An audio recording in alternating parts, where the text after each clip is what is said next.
¿Cómo están? Bienvenidos a un capítulo más de este programa que es Cuidando un elemento vital, todo acerca del agua. Les saluda el periodista Andrés Moraga, les doy la más cordial de la bienvenida.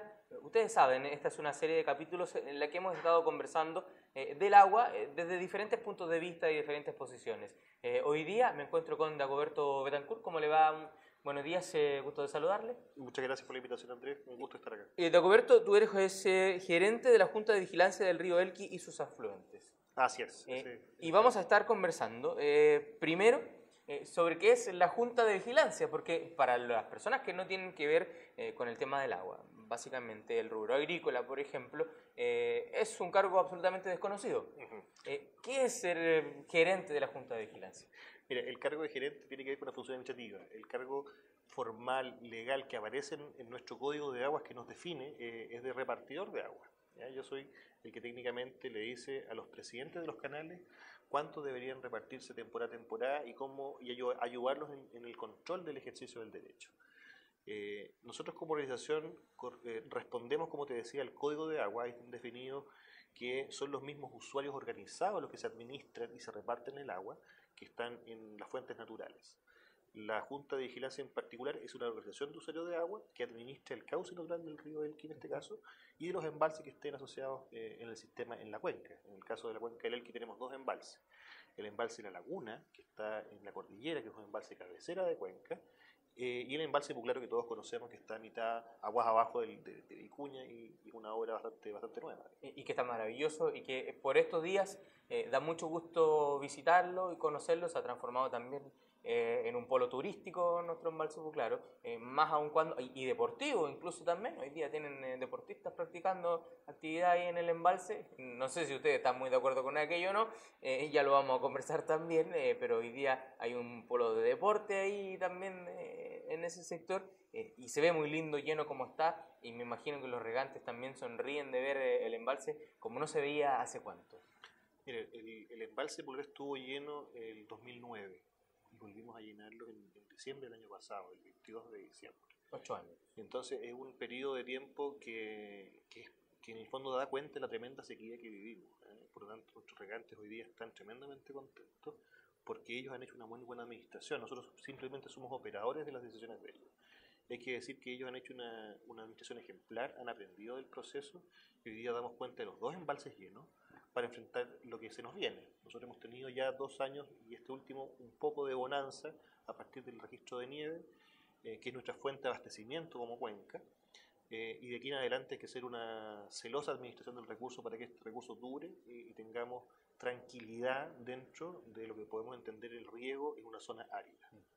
¿Cuánto tiempo debería, no sé si garantizarse al concepto correcto, pero sí al menos permitir el riego, el embalse como está hoy día? ¿Por cuántos años podríamos decir? Es muy interesante la pregunta, Andrés, porque está la sensación de que estando el embalse lleno se garantiza el riego en el tiempo. Y la verdad que los embalses en el sistema del Elqui son de regulación, es decir, aportan un volumen que va entre el 30 y el 10% de lo repartido en la temporada.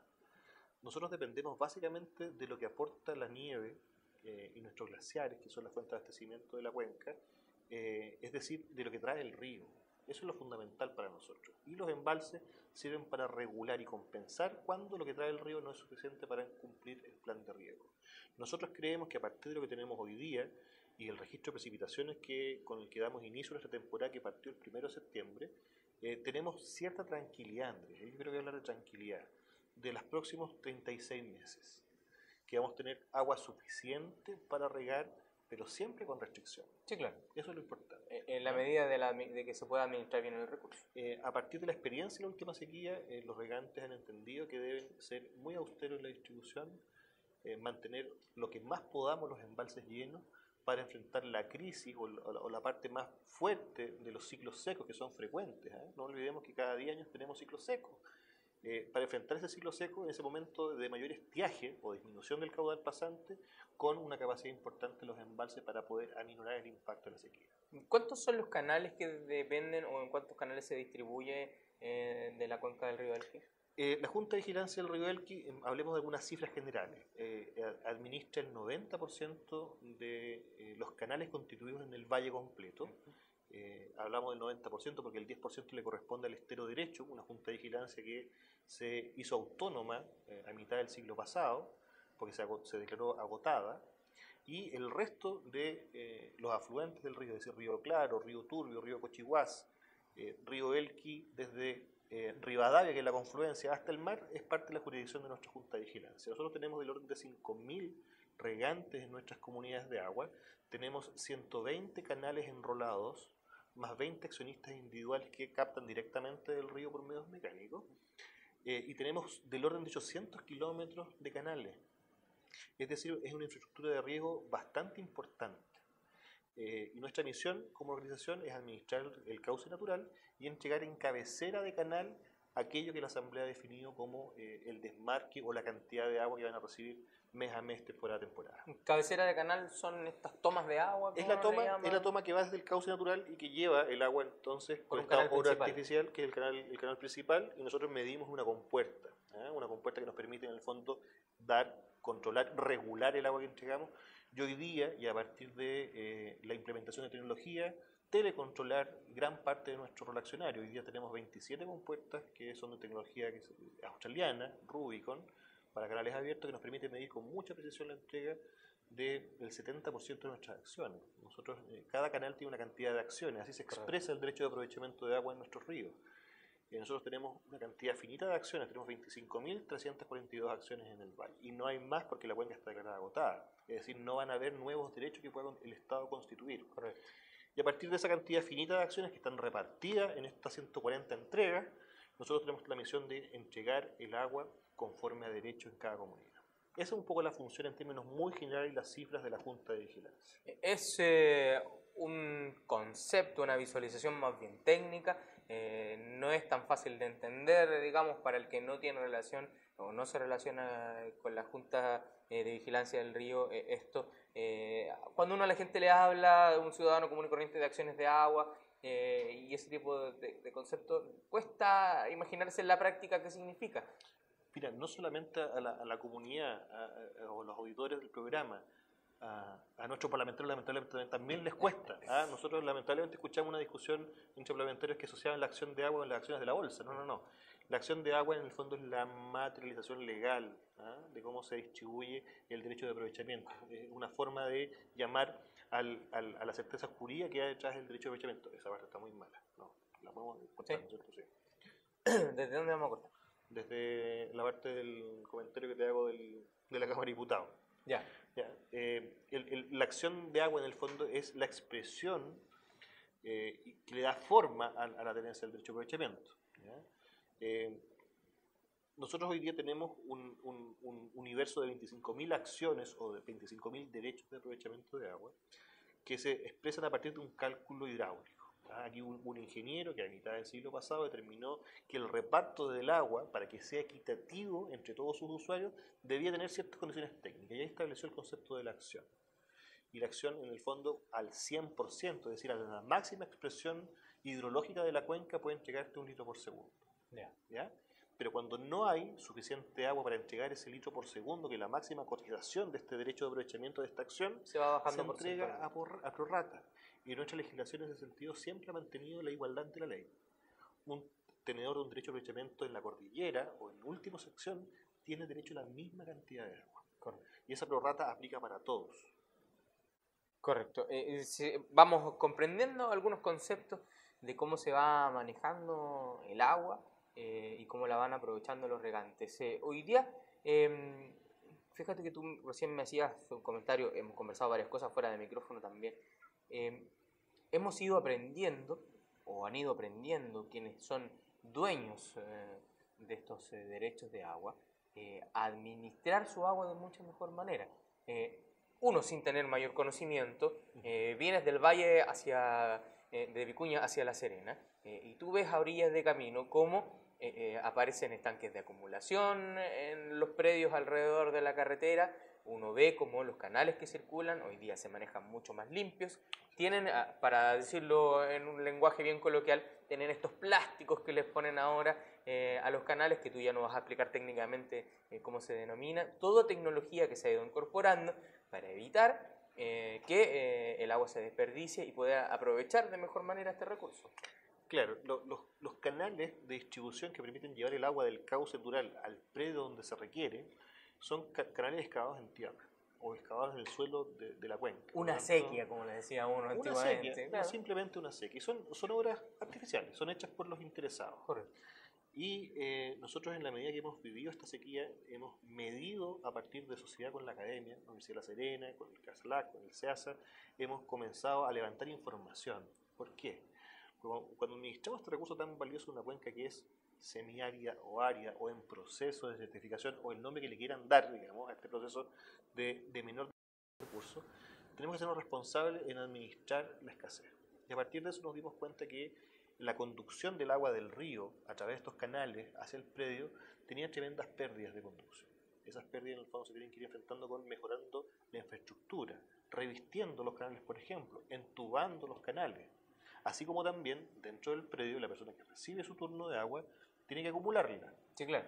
Y para evitar las pérdidas por infiltración de su acumulador, sin duda las tecnologías están disponibles y son asequibles para que nuestros usuarios revistan los acumuladores y eviten la pérdida por infiltración, que es una pérdida tremenda.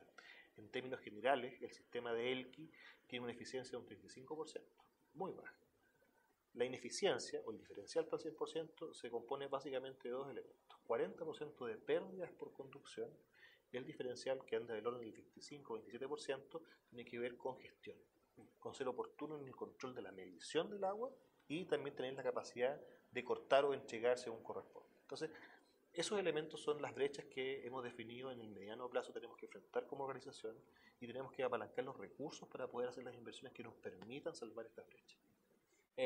No es sencillo, no es sencillo el cambio de chip tampoco. En nuestro valle hay familias que se han dedicado por generaciones al cultivo de la tierra, de forma muy rudimentaria muchas veces, y que les ha costado mucho incorporar conceptos de tecnologización. Tú veías, yo me recuerdo siendo niño, que se regaba por acequias con botas puestas, con una pala en la mano, y iba ahí sacando los montones de tierra para ir distribuyendo el agua por las acequias. Hoy día eso prácticamente ya no se ve. Hoy día se han incorporado la tecnología en el riego, se ha incorporado la tecnología en materia de acumulación. Ha habido un proceso de acompañamiento de la Junta también hacia sus usuarios para ir capacitándolos, para ir facilitándoles el acceso a la tecnología. Y nosotros hemos hecho dentro de nuestro alcance todos los apoyos que hemos podido. Nosotros principalmente hemos enfocado el problema del punto de vista del extrapredial, digamos, de la conducción, es decir, llegar al predio con suficiente cantidad de agua. Y ahí la Junta de Vigilancia ha hecho esfuerzos importantes para apalancar inversión.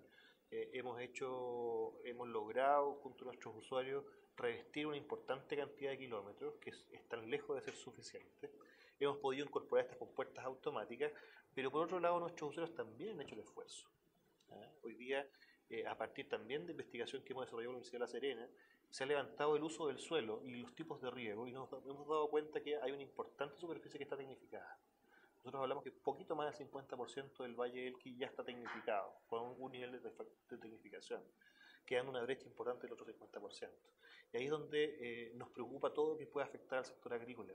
Los que faltan por tecnificar necesariamente son aquellas personas o aquellos agricultores de larga data, de tradición agrícola, que no tienen los recursos suficientes para tecnificarse y los que están fuera de política. A ver, el Estado independiente del gobierno siempre tiene instrumentos para los más vulnerables.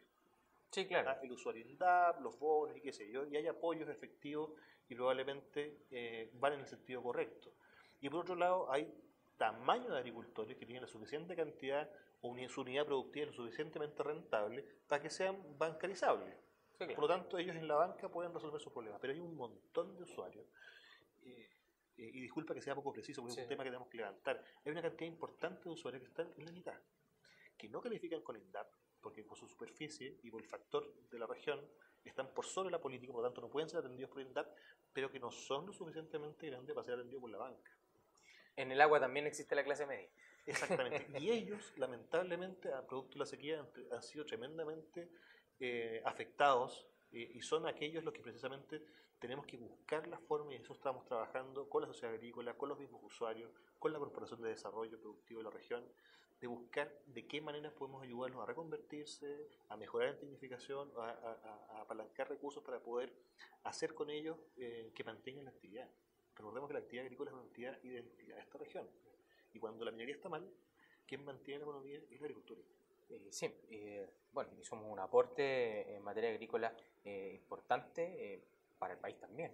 Estamos conversando con Dagoberto Betancourt, gerente de la Junta de Vigilancia del río Elqui y sus afluentes. Estamos analizando temas que pueden sonar un poquito técnicos, pero que son interesantes de que podamos dialogar, que podamos comprender, y estamos tratando de ponerlo en fácil también para que ustedes que están en nuestra sintonía puedan ir incorporándose a este tipo de temas también. ¿Cuánta de nuestra agua se destina realmente a riego de uso agrícola, Dagoberto? Mira, nosotros, como te decía, para que vayamos recordando, hay dos tipos de agua en una cuenca. Hay agua superficial, que es la que ven por los canales, que están en los embalses y en el río, y agua subterránea. La Junta de Vigilancia y nuestros usuarios son tenedores de derechos de agua superficial. Respecto al recurso superficial, el 90% es de uso agrícola. El 5% corresponde a uso industrial. Dentro de uso industrial está la agroindustria, sin duda, está la minería, adentro del 5%, y el otro 5% es nuestro usuario más grande de la cuenca, que es agua del valle, es decir, el agua para la zona urbana. Por lo tanto, el 90% es una cifra importante. Ahora, de ese 90% de este mundo agrícola, el 86% corresponden a pequeños usuarios. También hay que en el fondo comentar a la gente eso que es muy importante. La mayoría de los usuarios de este valle corresponden a pequeños tenedores de tierra y agua, y no a grandes empresas, no a grandes agrícolas. Las hay, pero son muy poquitas. La mayoría, el 86%, son usuarios que tienen menos de 10 acciones de agua. Menos de 10 acciones. Claro, y cuando para hacernos una idea, uno puede perfectamente inferir que un usuario de 10 acciones tiene aproximadamente 10 hectáreas como máximo. Entonces ese es precisamente el target. ¿Ese es el nivel de asociatividad más o menos? ¿1 hectárea una acción de agua? Así fue calculada más o menos en este valle esa relación. ¿Y en la práctica se da o hay quienes tienen muy poquita agua para su tierra y otros que tienen... Mira, nosotros tenemos en el valle sectores, ¿ya? Que son... los agrupamos por su nivel de similitud respecto a las características. Y se identifican dos sectores muy claros, que es lo que está sobre Puclaro y lo que está bajo Puclaro. Sobre Puclaro tenemos mayoritariamente cultivos de fruta, frutales perennes y caducos, ¿ya? Mayoritariamente. Y bajo Puclaro, mayoritariamente tú vas a encontrar chacra, cultivos bajos, de ciclo anual. Hortalizas, papa. Exactamente. Entonces, lo que también ocurre es que los suelos sobre Puclaro son de peor calidad. Entonces la proporción hectareaje de derecho de aprovechamiento es distinta. Sobre Puclaro hay menos tierra y hay un poco más de agua proporcionalmente. Y bajo Puclaro está más junta la relación 1 hectárea, una acción. ¿Eh? Sobre Puclaro es un poquito más de una acción en promedio respecto a las hectáreas cultivables. Pero tiene que ver con la calidad del suelo. Un suelo que drene rápido requiere más agua en el fondo para ser regado. Hoy día los suelos con destino agrícola han ido aumentando también, cosa de ir al valle sobre Puclaro. Y tú ves como los cerros hay terrazas y prácticamente ya las laderas no son desiertas, sino que son aprovechables agrícolamente también. Claro, y eso pasa también por la eficiencia. La mejora en eficiencia te significa en el fondo liberar agua. Nosotros hablamos que cuando pensamos en una hectárea de riego tradicional, una acción es eso, es riego tradicional. Cuando tú optimizas el riego y lo tecnificas, sin duda le puedes sacar mucho mejor rendimiento al agua. Y gracias a esa característica en el fondo de eficiencia, los usuarios dentro del predio pueden empezar a hacer uso de otros sectores. Ahora bien, también ocurre que por temas de las características de la ladera, la exposición, hay ciertos cultivos que están beneficiados. Por ejemplo, las paltas con ladera de exposición norte, sin duda uno va a ver con mayor frecuencia eso. Pero eso ocurre básicamente por que la brecha de eficiencia se está logrando efectivamente dentro del predio en cierto grupo de agricultores. Y nuestro modelo comparado con otras realidades, tú me decías recién, hoy día tenemos un 50 y 50 de suelo agrícola tecnificado, comparado con otras realidades de la región del país, ¿cómo estamos? Mira, nosotros en el centro norte tenemos una cultura de riego importante, que tiene más de 100 años, y tenemos también esa cantidad de años en desarrollo de tecnificación en general. Y en la medida que menos agua hay, más se desarrolla la necesidad de invertir en tecnología y en tecnificar. Nosotros en este valle tenemos tenemos agricultores destacados en tecnificación que nada tienen que envidiarle a la mejor práctica a nivel mundial. Pero también tenemos los otros que están fuera de política, que no han tenido los apoyos suficientes y que no han podido desarrollar la inversión. Por lo tanto, tenemos de todo en este valle. Tenemos los dos extremos quizás. Tenemos todavía gente regando por tendida y por inundación de ciertos predios. Sí. Cuando hay agua eso no es problema. Cuando no hay, la verdad que es preocupante, digamos. Pero también tenemos las mejores prácticas también en el valle. Por lo tanto, la necesidad nos ha hecho desarrollar esto. Y esto también es importante. Aquí esta sequía tan profunda que vivimos no ha sido la primera. O sea, nosotros tenemos historia, ya deberíamos estar más o menos acostumbrados. Nosotros en el centro norte del país estamos acostumbrados y las regiones del sur están acostumbradas. Y es importante que esto se conozca y la gente lo entienda y se ponga en valor. Porque finalmente nuestra forma de hacer las cosas en el mundo agrícola corresponde a una tradición. Y una tradición de más de 100 años. Por lo tanto, hay una riqueza cultural en torno al riego y las tradiciones agrícolas que es importante. Y ahí cuando hacemos la diferencia entre la persona que vive en la ciudad, que abre la llave y está acostumbrada a tener agua 7x24 y cuando falla, la verdad que es un problemazo. Correcto. Y la gente del campo que sabe efectivamente de dónde proviene el agua, cómo se cuida el agua y el valor que tiene este recurso para sus actividades. Hay una diferencia de percepción allí. Al agua le han ido apareciendo vecinos nuevos. Por plantearlo de alguna manera. Hoy día los regantes tienen que convivir con, te comentaba recién, gente que practica deporte en el embalse Puclaro, con el área de turismo que no podemos desconocer, que es muy fuerte en nuestra región, en nuestro valle particularmente, que son usuarios de agua también. Van apareciendo nuevos vecinos, nuevos personajes, nuevos protagonistas en esta historia que tiene a la misma agua como personaje central. Sí, bueno, es un desafío. Nosotros hoy día tenemos una sociedad bastante más informada y más empoderada de sus derechos, quizá no tanto sus deberes, pero sí de sus derechos, y nosotros como actores hemos ido aprendiendo a convivir con estos otros usos y a darnos cuenta también que el ejercicio de nuestras funciones no tiene por qué vulnerar a los otros, ¿ya? Y en ese sentido, por ejemplo, que tú mencionabas del uso turístico en el embalse Puclaro. El embalse Puclaro lleno con agua como hoy día es una visita obligada del turista. Entonces el acceso al embalse Puclaro es una cuestión que esperamos mejorar más adelante con algunas inversiones, pero hoy día eso ocurre sin ningún problema. El uso deportivo del embalse, la verdad, desde el punto de vista oficial, nosotros decimos que no tenemos autorizada ninguna actividad, pero es un hecho evidente que los vecinos de Guayihuayca, que fue el pueblo desplazado por la construcción del embalse, correcto, le han podido sacar el partido a este recurso turístico y están desarrollando actividades turísticas deportivas de manera bastante armónica y conservando el principal objeto del embalse, que es contener agua de riego y agua potable. Ahora hay que reconocer que el embalse en materia de deportes náuticos tiene estándares internacionales.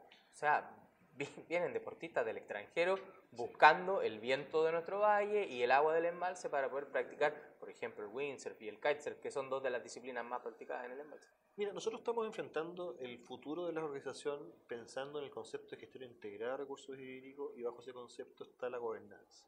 Y en esa gobernanza nosotros asumimos el liderazgo que nos corresponde por ser los administradores del agua. Y en ese proceso estamos entendiendo estos diversos usos. Y estos diversos usos que en la medida que no pongan en riesgo el uso principal, que tiene que ver con la calidad del agua, ¿no es cierto?, del recurso, pueden coexistir de manera armónica y de manera consensuada entre las partes, ¿ya? Pero siempre poniendo en valor lo importante. Nosotros no podemos arriesgar la calidad del agua, por lo tanto las actividades tienen que desarrollarse en un entorno amistoso desde el punto de vista ambiental, desde el punto de vista de la seguridad, que el actor interesado asuma los riesgos de lo que significa una actividad deportiva como el kitesurf, que es tremendamente riesgoso para que la desarrollen, pero que en definitiva estamos haciendo la transición, estamos avanzando en ese sentido. De hecho, yo te quiero comentar, hasta hace años atrás, los vecinos de Guayihuayca con nosotros tenían una relación quizá un poco tensa, ellos se sentían con todos los derechos de hacer uso del espejo de agua, y los directores en esa época la verdad que formalmente autorizaban evento y caso a caso. Hoy día la verdad que seguimos autorizando caso a caso, evento a evento, pero estamos tratando de desarrollar una relación con los vecinos de Guayihuayca, donde le decimos a los vecinos, oiga, tratemos de hacer bien las cosas, pongámonos de acuerdo, pero también involucremos al actor público, porque ellos no pueden depender solamente del embalse Puclaro. El embalse Puclaro mañana se va a secar. porque su función es aquella. Sí, claro. Y ellos no pueden quedar sin actividad productiva, actividad económica, entonces tienen que diversificarse. En la medida que ellos hagan uso ordenado, correcto, de los espacios que les estamos otorgando, aquí podemos desarrollar una relación interesante en el tema. Y sacarle provecho, como tú dices, a una joya que tenemos en el valle como el embalse Puglaro para este uso en particular del Kaiser. Claramente, antes de hacer un corte, ¿quién es el responsable de ejecutar obras en el embalse? Hoy día es la Junta de Vigilancia. Claro, el embalse Puglaro está en un proceso de... o sea, fue traspasado, ¿ya? Porque el embalse Puglaro se construye con un subsidio importante del Estado, ¿ya? Y el diferencial del valor total menos subsidio está siendo pagado por los regantes de manera proporcional a los derechos de aprovechamiento.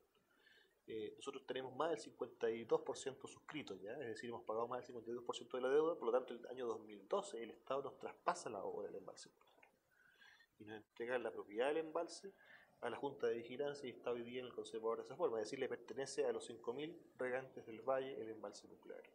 Por lo tanto, el responsable de mantener la obra íntegra y operativa somos nosotros, ¿ya? ¿Y cómo se va gestionando el hecho de poder realizar algunas obras quizás anexas al embalse, como por ejemplo poder mejorar acceso para darle mayor comodidad al turista? Hoy día hay algunos pequeños locales que se han instalado en el embalse.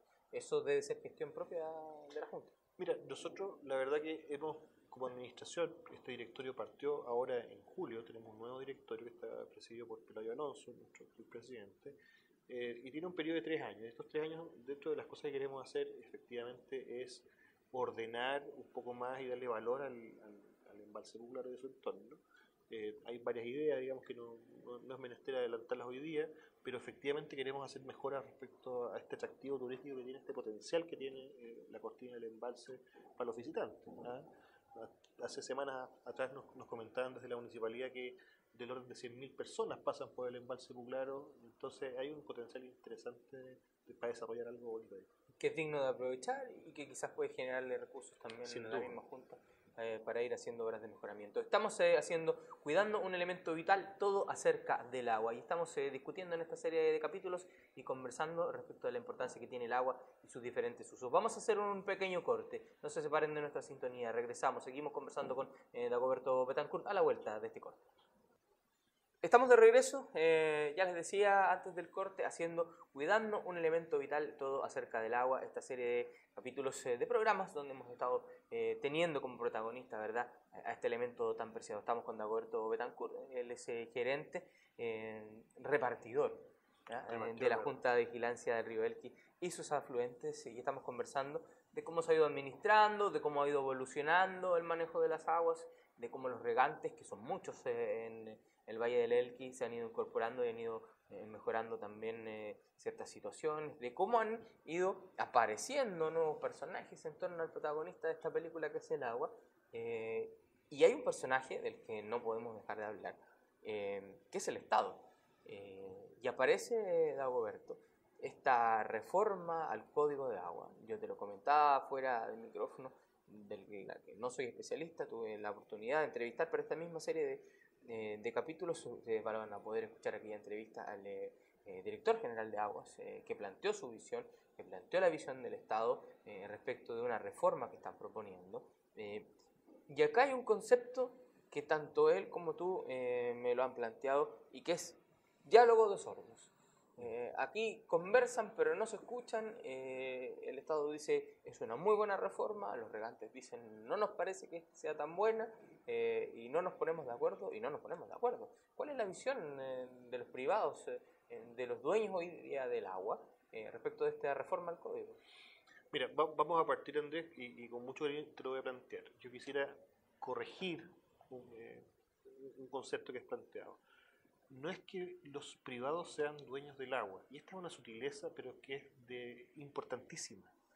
Los privados son dueños del derecho de aprovechar las aguas, ¿ya? Porque el agua siempre ha sido, este nuestro Código Civil, y así se ha consagrado en nuestra legislación, es un bien nacional de uso público, ¿ya? Por lo tanto, es importante hacer esa precisión. La propiedad se constituye, y la propiedad la estamos tratando de conservar, y vamos a pelearlo, del derecho de aprovechamiento. Es decir, este concepto jurídico, esta certeza jurídica sobre el derecho de aprovechamiento es tremendamente importante, ha agregado mucho valor a todos los usos del agua, especialmente la agricultura, y creemos que es un error vulnerarlo, ¿ya? Porque en el fondo creemos que esta reforma al Código de Agua contiene muy buenas intenciones, muchas de las cuales compartimos y suscribimos, pero en su aplicación estamos viendo que va a generar más complicaciones, más conflictos, va a conflictuar más la relación entre los usuarios del agua y el Estado. Esto va a hacer negocio con los abogados, porque esta cuestión va a pasar en tribunales, y no agrega valor al ejercicio del derecho, ¿ya? Y en el ejercicio del derecho, las organizaciones de usuarios de agua, las comunidades de agua, asociaciones de canalistas, las juntas de vigilancia, tienen en algunos casos 200 años de historia. Por lo tanto, algo tenemos que decir respecto a la materia. Y si de alguna forma hemos mantenido nuestra posición del 2014, que se está discutiendo en la Cámara de Diputados y hoy día en el Senado, esta reforma al Código de Agua, es porque no ha cambiado el problema, se ha mantenido el problema. A pesar de lo que tú planteabas, que efectivamente hemos participado en distintas instancias, somos oídos pero no escuchados. Y en este proceso, la verdad que tiene connotación técnica, los abogados quizás son los especialistas en la materia, pero nosotros vemos que en la aplicación, en la redacción, no hay relato entre la intención declarada por el Ejecutivo y lo que realmente dice el Código. Nosotros vivimos con el Código de Aguas actual y sufrimos, y agradecemos las cosas bien hechas y sufrimos las cosas que no están bien. Por lo tanto, estamos anticipando lo que nos va si es que este proyecto de ley se promulga en las condiciones que está. ¿Cuáles son las principales aprensiones hoy día respecto de este nuevo Código de Agua? Mira, una de las cuestiones que nos ha tenido tremendamente preocupado es que se nos dijo derechamente y a la cara el año 2014, que pudimos participar con don Carlos Esteves en Vicuña en una asamblea, que la propiedad de agua y el derecho de agua actuales, vigentes de nuestras cuencas que están agotadas, ¿ya? Es decir, que no pueden haber nuevos derechos, no van a ser tocados. Y esta legislación va a aplicar solamente a los derechos nuevos. La verdad que derechos nuevos que en nuestra región no van a haber. Superficiales. Sí pueden haber derechos subterráneos. Podrían, ¿no es cierto?, pero superficiales. Sin embargo, el Código de Agua lo que está planteando es que faculta al Estado con causales de caducidad del derecho de aprovechamiento y facultades de restricción al derecho de aprovechamiento sin hacer distingo entre antiguos y nuevos.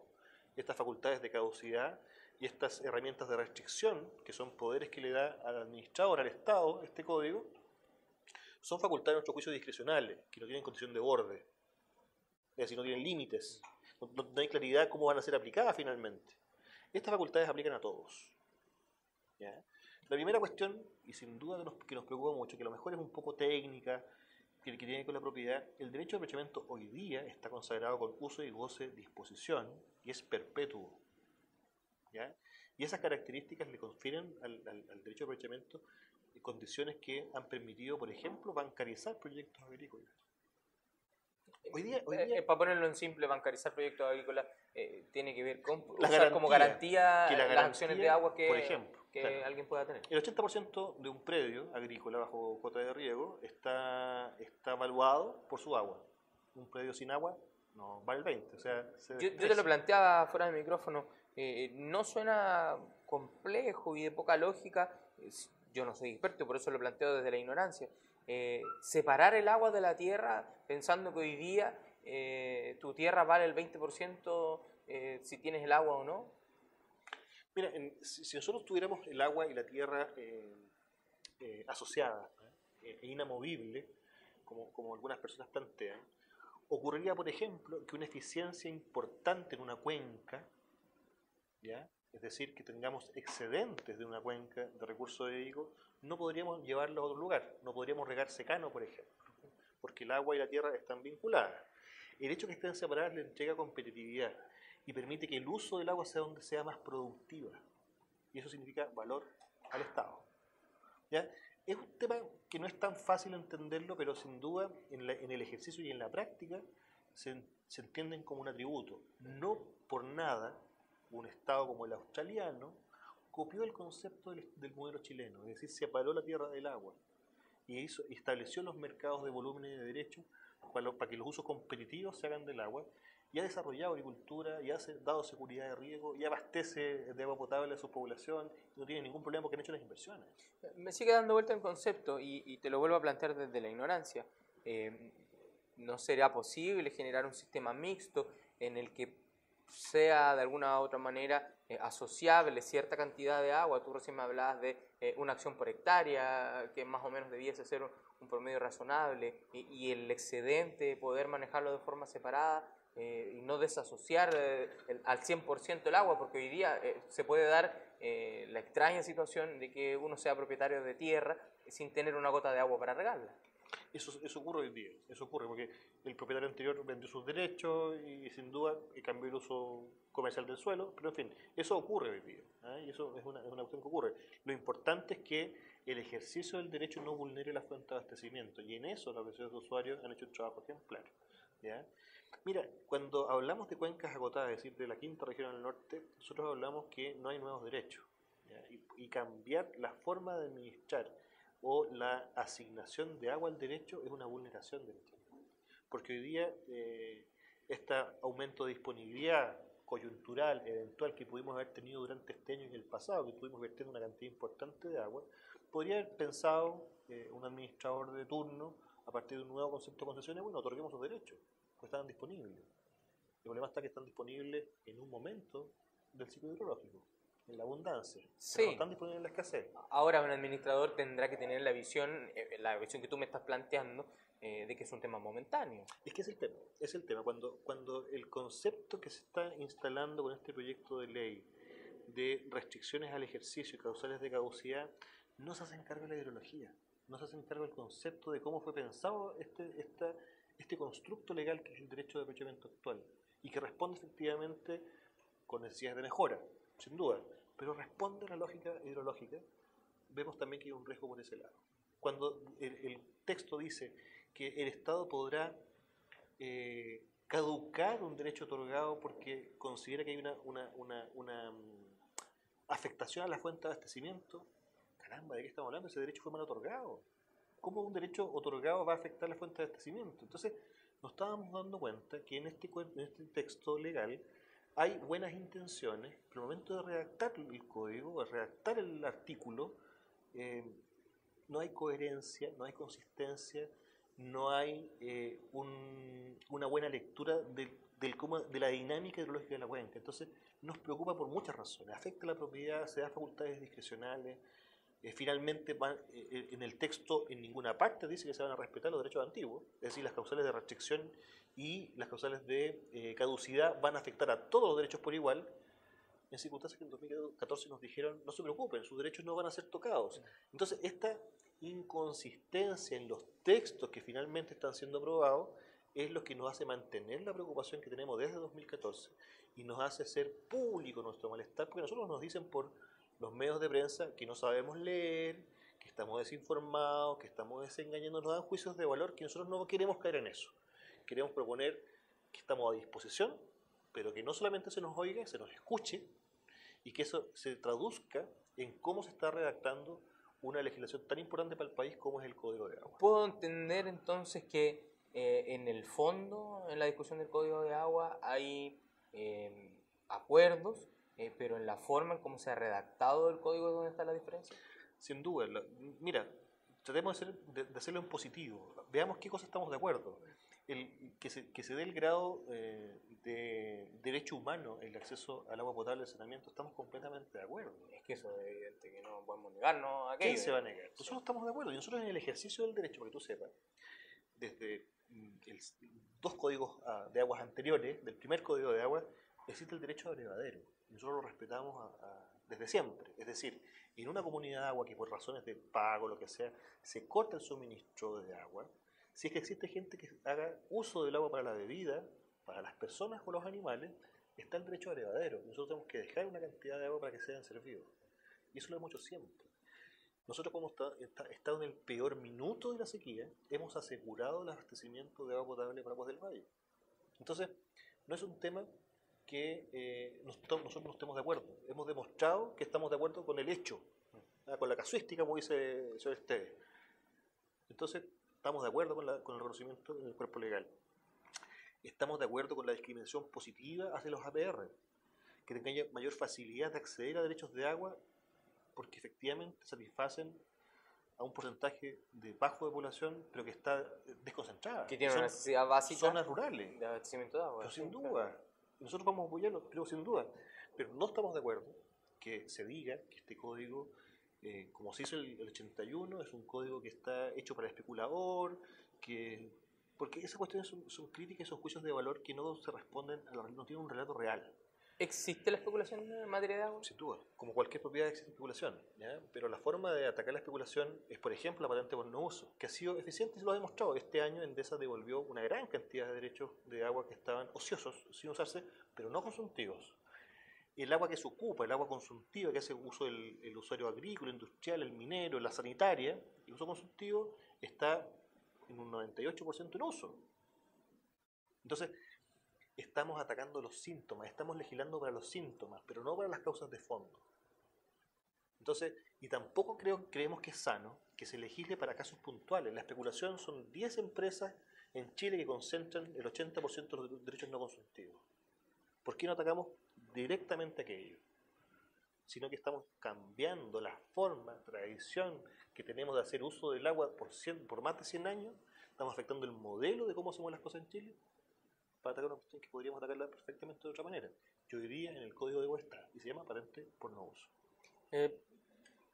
¿Qué falta para que puedan converger estas dos visiones respecto del Código de Agua, una en la que plantea el Estado, voy a asumirlo como Estado, no como el gobierno de turno, y otra, los regantes? ¿Qué falta para que se sienten a la mesa y se pongan de acuerdo y se llegue a un producto final como reforma al Código de Agua que deje satisfecho a ambas partes? Nosotros tenemos una apuesta hoy día en la Comisión de Agricultura.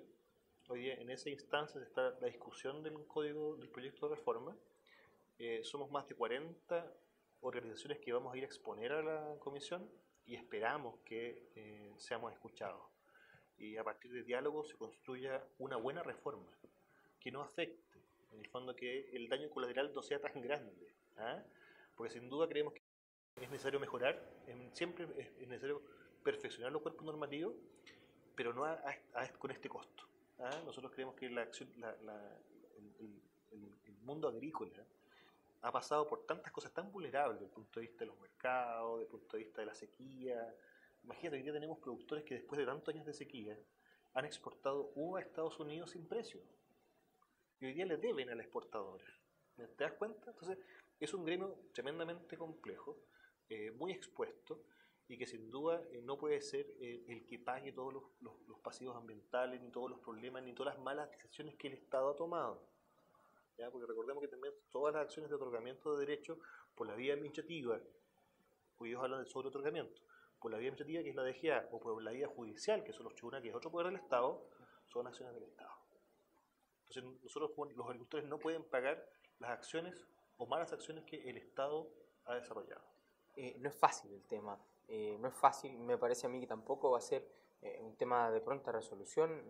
Yo no veo la posibilidad en el corto plazo de conciliar las partes para lograr tener un código de agua bajo acuerdo. Te lo planteo de otra forma. ¿Qué tan urgente es la reforma? ¿Es urgente? ¿Hay alguna cosa que a partir de la modificación se vaya a resolver ya? Estamos disponibles para trabajarla ahora. Pero si no es urgente y todos entendemos que tenemos que hacer una buena reforma, démonos el tiempo necesario para discutirla. Yo creo que eso es lo más importante, que se gane la confianza y trabajemos en equipo. Porque públicos y privados son los que vamos a desarrollar el país. No solamente el Estado, no solamente los privados. Sí, claro. Es la alianza público-privada. Alianza público-privada que ojalá se dé en el corto plazo, para que podamos dejar un poco de mandarnos incluso hasta mensajes por la prensa, a ver cómo nos ponemos de acuerdo en esto del Código de Agua. Que con la discusión al final no gana nadie. Si mientras no nos pongamos de acuerdo y no logremos un producto final acorde a lo que los privados quieren, a lo que el Estado plantea, no vamos a lograr tener un buen producto. En ese sentido hay que mencionar que esto tiene tres componentes. Tiene la componente del Ejecutivo, que es don Carlos Esteve quien lidera por parte del gobierno la velocidad, porque ellos ponen la urgencia, suma urgencia, la urgencia. y otro lado son los parlamentarios. ¿Ya? Y ahí es importante que la discusión con el Ejecutivo por un lado y también con el Parlamento, con el Senado hoy día, sean discusiones que nos permitan llegar a puerto, que sean constructivas. Porque en definitiva estos tres actores, el sector agrícola, los regantes que se representamos nosotros, el Ejecutivo y el Parlamento son los actores que están tomando las decisiones. ¿Están los parlamentarios de nuestra región participando en la discusión? La verdad que no. La verdad que, y la opinión de los parlamentarios mayoritariamente es mala, porque también desconocen, y nosotros hemos querido desde un principio hacerlos partícipes, la verdad, con distinta suerte. Y lo que sí hay que decirlo, hemos tenido un parlamentario que nos ha ayudado bastante, que es el diputado Gaona, que ha estado con nosotros, y quien, para la votación que ocurrió el año pasado en diciembre, cuando se vota en primera instancia la Cámara de Diputados para pasar al Senado, él tuvo un discurso que fue tremendamente importante. Sin embargo, el resto de los colegas parlamentarios de la región y el resto del país, la verdad que están legislando sin saber de qué se trata. Y esa nos genera tremenda preocupación. Por lo tanto, estamos disponibles para informar, estamos disponibles para entregar datos duros, estamos disponibles para que esta discusión se enriquezca y lleguemos a puerto con una buena reforma. Bueno, tarea para los parlamentarios de nuestra región, son temas delicados, son temas nuestros, allí tendrán que poner una ficha, estamos en campaña parece, ¿no? Sería un buen momento para que se sentaran a la mesa con los involucrados y pudieran conocer la perspectiva y lograr un acuerdo. O sea, que al final esto es como en la vida, en la medida que logramos tener acuerdos, llegar a consenso, tendremos que ceder, no vamos a tener seguramente ni lo que los regantes quieren a cuerpo completo, ni tampoco lo que el Estado pretende en su totalidad. Ambas partes tendrán que llegar a un acuerdo, prescindir de lo que menos les duela, para lograr el beneficio de todos, que es tener una buena reforma al Código de Agua. Una buena política pública. El agua es un tema estratégico de los países, para que los países se desarrollen. Nosotros tenemos un desafío importante como país, como nación, al mediano y a largo plazo, y el tema del agua es estratégico.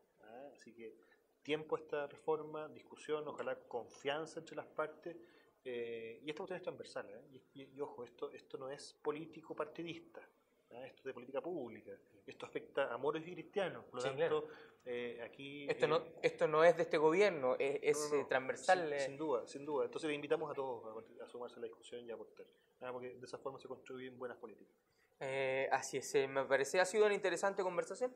Ya nos quedan 2 minutitos para la despedida nada más. Recuerden que estamos en estos capítulos, en este ciclo de conversación que hemos denominado Cuidando un elemento vital, todo acerca del agua. Hoy hemos conversado con Dagoberto Betancourt, repartidor de aguas, gerente de la Junta de Vigilancia de Río Elqui y sus afluentes. Me quedo con esta conversación, con haber incorporado conceptos nuevos. Espero que quienes hayan estado escuchando y viéndonos también puedan haber entendido algo que a ratos es bien técnico, que a ratos cuesta un poquito procesar, y esperemos que con esta conversación también les haya servido a nuestros auditores para tener algunas claridades. Y me quedo también con una sensación muy grata de saber que nuestros regantes han aprendido a administrar mucho mejor el agua, y que esa vista tan hermosa que tenemos al Puclaro el día de hoy, que a todo esto se llama Embalse Intendente Renán Fuentealba Moena.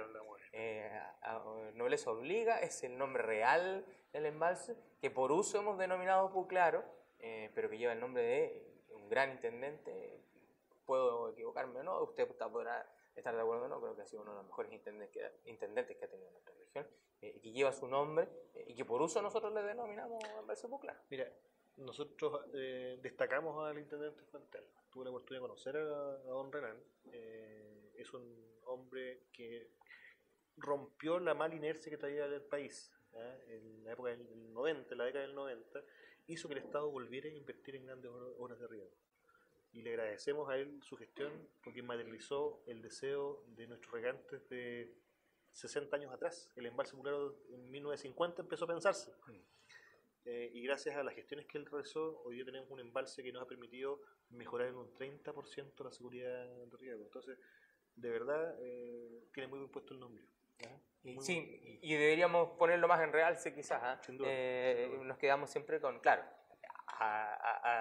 a voz, verdad, es mucho más fácil y suena mucho más bonito, digamos, Embalse Puclaro, como marca quizás, pero el verdadero nombre de nuestro embalse es Embalse Intendente Renán Fuentealba Moena, a quien le enviamos un saludo también, una gran persona. Dagoberto, quiero agradecerte esta grata conversación. Hemos aprendido un par de cosas hemos ido incorporándonos en temas que pueden ser difíciles, pero de los que podemos masticar y ya poder hacernos una idea mejor de cómo va funcionando. Y el último comentario que te quería hacer, me quedo con esa grata sensación de que hoy día, con la administración que hay, con el aprendizaje de nuestros regantes, con la bonanza de la naturaleza, tenemos por lo menos la posibilidad de pensar en 36 meses más de buena situación agrícola para nuestra región. Va a ser maravilloso. Te quiero agradecer haber aceptado esta invitación y espero que no sea la última y nos podamos volver a encontrar en otras circunstancias para seguir conversando de esto tan importante que es el agua. Mira, nosotros felices y a tu disposición, muy agradecidos por la invitación y por la oportunidad de contarles a los auditores respecto a un tema que se desconoce en la ciudad, que es muy lejano, pero que nos llena de orgullo y la verdad que estamos siempre disponibles para poder discutir, conversar o aclarar lo que se requiera. Muchas gracias. Por nada, cuidando un elemento vital todo acerca del agua, les saludo el periodista Andrés Moraga. Ha sido un gusto para mí estar con ustedes y nos encontramos en otro capítulo de esta serie. Que tengan un buen día.